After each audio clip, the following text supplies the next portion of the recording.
3 buwan ang lumipas mula nang umalis si Gabe sa eskwelahan upang magtrabaho sa ibang bayan.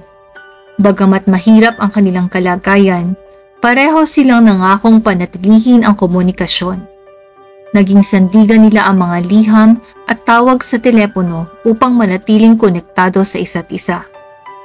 Tuwing Linggo, naghihintay si Elena ng sulat mula kay Gabe. Isang umaga, habang nakaupo siya sa kanyang mesa sa faculty room, iniabot ng janitor na pumalit kay Gabe ang isang sobre. Agad niyang nakilala ang sulat kamay ni Gabe at napangiti siya. Mahal kong Elena, kumusta ka? Sana'y maayos ang lahat sa iyo diyan. Sa bawat araw na dumaraan, hindi ko maiwasang maalala ang mga sandali natin. Ang mga simpleng tawanan, ang mga pag-uusap sa faculty room, at ang mga gabi sa parke.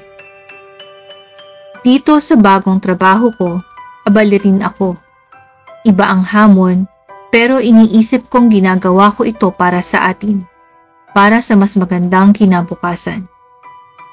Hindi madaling mag-isa lalo na sa gabi, ngunit sa tuwing naaalala kita, lumalakas ang loob ko. Elena, hindi madali ang distansya, pero naniniwala akong kaya natin ito. Huwag kang susuko.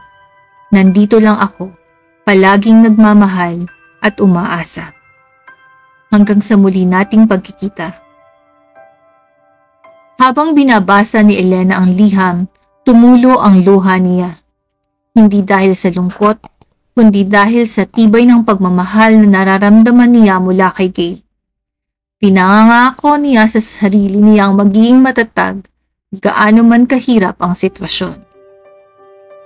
Samantala, si Gabe ay abala sa bago niyang trabaho bilang head janitor sa isang prestihiyosong eskwelahan. Mas mataas ang sahod, ngunit mas malaki rin ang responsibilidad. Sa kabila ng mga hamon, nananatili siyang determinado sapagkat alam niyang ginagawa niya ito para sa kanilang dalawa ni Elena. Tuwing gabi, sinusulat ni Gabe ang kanyang mga liham para kay Elena. Isa itong ritual na nagbibigay lakas sa kanya sa kabila ng pagod sa trabaho. Sa bawat sulat, inilalagay niya ang kanyang damdamin, ang mga pangarap niya para sa kanilang dalawa at ang pananabik na muling makasama si Elena. Sa kabilang banda, si Elena ay nagkaroon ng bagong inspirasyon sa pagtuturo. Ang kanyang pagmamahal kay Gabe ay naging inspirasyon niya upang ipakita sa kanyang mga estudyante ang halaga ng tiyaga, determinasyon at pagmamahal. Sa tuwing naaalala niya si Gabe, nagiging masigasig siya sa pagtuturo na tila binibigyan niya ng kulay ang kanyang bawat araw. Ngunit hindi maiiwasan ang mga hamon. Isang araw, nakarinig si Elena ng balitang magtatapos na ang kontrata ni Gabe sa eskwelahan sa kabilang bayan. Nalungkot siya, ngunit hindi niya ipinakita sa kanyang mga kasamahan. Sa halip, nagsulat siya ng liham para kay Gabe upang ipakita ang kanyang suporta. Mahal kong Gabe, lagi akong nananabik sa mga sulat mo. Ikaw ang nagbibigay lakas sa akin tuwing nakakaramdam ako ng pagod o panghihina. Ang bawat salita mo ay parang yakap na nagbibigay aliw sa aking puso. Narinig ko ang tungkol sa kontrata mo. Alam kong hindi madali ang sitwasyong ito, pero gusto kong ipaalala sa iyo na anuman ang mangyari, nandito ako para sa iyo. Huwag kang mag-alala. Ang mahalaga ay ang ating pagmamahalan. Kapag nagtatapos ang gabi, tumitingin ako sa langit at iniisip kung pareho ba nating nakikita ang mga bituin. Ang distansya natin ay parang mga bituin sa langit.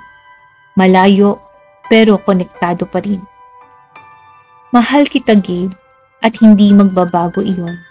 Gaano man kahaba ang panahon o kalayo ang distansya. Ang liham na ito ang naging inspirasyon ni Gabe upang harapin ang bagong hamon. Sa kabila ng posibilidad na mawala ng trabaho, Nagdesisyon siyang umuwi sa bayan ni na Elena upang magsimula ng panibago. Pagkatapos ng 6 na buwan ng pagkakahiwalay, nagulat si Elena nang makita si Gabe sa labas ng eskwelahan isang hapon. Bitbit nito ang isang bulaklak at isang kahon. "Elena," sabi ni Gabe, "hindi ko na kayang maghintay. Gusto kong magsimula muli dito kasama ka."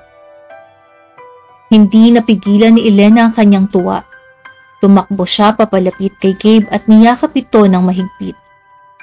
Sa wakas, muling nagtagpo ang kanilang mga landas at alam nilang ito ang simula ng panibagong yugto ng kanilang kwento. Sa gabing iyon, magkasama nilang tiningnan ang mga bituin sa langit. Malapit na ngayon at hindi na muli pang maghihiwalay.